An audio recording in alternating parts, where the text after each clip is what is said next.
देखिए, चुनाव जो है लोकतंत्र का पर्व है और जब मध्यावधि चुनाव होता है तो बहुत ही महत्वपूर्ण हो जाता है, क्योंकि पूरे प्रदेश की निगाह उस चुनाव पे होती है। और अब बरादा हलके के लोगों ने चयन करना है कि वो पहले अपोजिशन के साथ गए थे, इसलिए विकास में पिछड़ गए। अब सरकार के साथ बड़ौदा हल्का जाता है तो विकास की जो है नदियाँ यहाँ पे बहेंगी, विकास तेजी के साथ होगा और उसी की मंशा मुझे लोगों के मन में दिखाई दे रही है। आज मैं 4-5 जगह जनसंपर्क कार्यक्रम में आया हूँ और केवल मैं नहीं, पार्टी के अन्य साथी कार्यकर्ता भी जो जनसंपर्क कर रहे हैं और इस नाते से एक महत्वपूर्ण सीट इस समय ये बनी है बड़ौदा की। जैसे पिछली बार जींद उपचुनाव एक महत्वपूर्ण बना था और ये चुनाव उस नाते से एक पूरी प्रदेश की जो है वो ध्यान खींचता है और लोगों को बहुत विवेकपूर्ण तरीके से फैसला लेने के लिए प्रेरित भी करता है कि हमारा भला किसमें है और उसी हिसाब से लोगों का मन दिख रहा है। सर, लेकिन कहीं ना कहीं अगर विकास की बात करें, जिस तरह आपने कहा पिछली सरकार में आप पिछली बार जो पंचायत मंत्री रहे, तो बड़ौदा विधानसभा में कितना यहाँ पे विकास हुआ है आपके राज्य में? देखिए, पिछली जो 5 साल का समय था उस समय की आप एक आकलन करो और उससे पिछले समय का आकलन करो तो मैं कहूँगा कि सभी पंचायतों को हमने 10,000 करोड़ रुपया 5 साल में सभी पंचायतों को 20 लाख तक का, पहली बार हरियाणा एकमात्र ऐसा राज्य था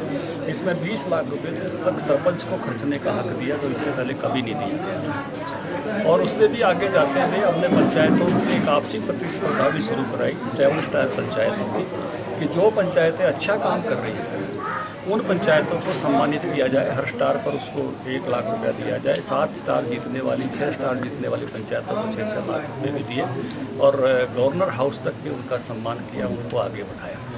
तो जो भी सरपंच अच्छी रुचि रखने वाले थे उन्होंने अपने गांव के विकास में, अगर भैंसवाड़ का भी आप देखेंगे तो दोनों सरपंच मेरे साथ हैं और इनकी डिटेल लीजिए, हर गांव में विकास के कार्यक्रम को तेजी के साथ। गठबंधन की सरकार है सर प्रदेश में, किस उपचुनाव के दौरान की क्या मानते हैं कि भाई किसकी टिकट मिल सकती है किस पार्टी को?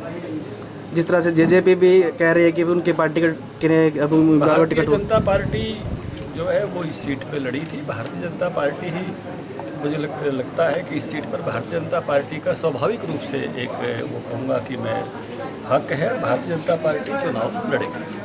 सर, गोहाना जगबीर मलिक का एक बेटू का बयान आया है, उन्होंने कहा कि बीजेपी के जो मंत्री यहाँ पे दौरा कर रहे हैं वो बरसाती मेंढक के बाती आते हैं और यहाँ से चले जाएंगे, इस पर क्या कहना चाहिए? चुनाव आया है तो बरसाती मेंढक की तरह उनके नेता आ रहे हैं, चाहे बीजेपी हो या जेजेपी हो। देखिए, बाकी पार्टियों के नेता भी जो है वो दौरा करते हैं, सभी पार्टियों के नेता दौरा करते हैं और लोकतंत्र के पर्व में सभी राष्ट्रीय नेता भी आते हैं, प्रदेश के नेता भी आते हैं। वाणी की सभ्यता सबको रखनी चाहिए। उनकी पार्टी के नेता भी आएंगे तो उनको क्या कहेंगे, वो उनसे पूछ लेना चाहिए। उनके भी दूसरे राज्यों के नेता भी आएंगे, उनके भी प्रदेश के नेता भी आएंगे तो उनको क्या उपमा देंगे? उपमा सबके लिए एक समान होती है। लोकतंत्र का पर्व ही ऐसा है कि छोटे से बड़े नेता तक सब लोग दौरा करते हैं, ये स्वाभाविक है।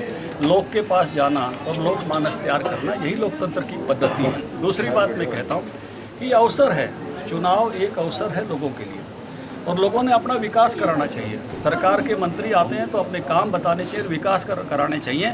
ऐसी दादुर धौनी पर ध्यान नहीं देना चाहिए जो वो निकाल रहे हैं। प्रदेश अध्यक्ष का अभी तक फैसला नहीं हो पाया है बीजेपी का, कब तक हो सकता है? आप भी लाइन में? ये तो निर्णय नड्डा जी, माननीय प्रधानमंत्री जी, अमित शाह जी, उनके जिम्मे है, वो करेंगे। ठीक है।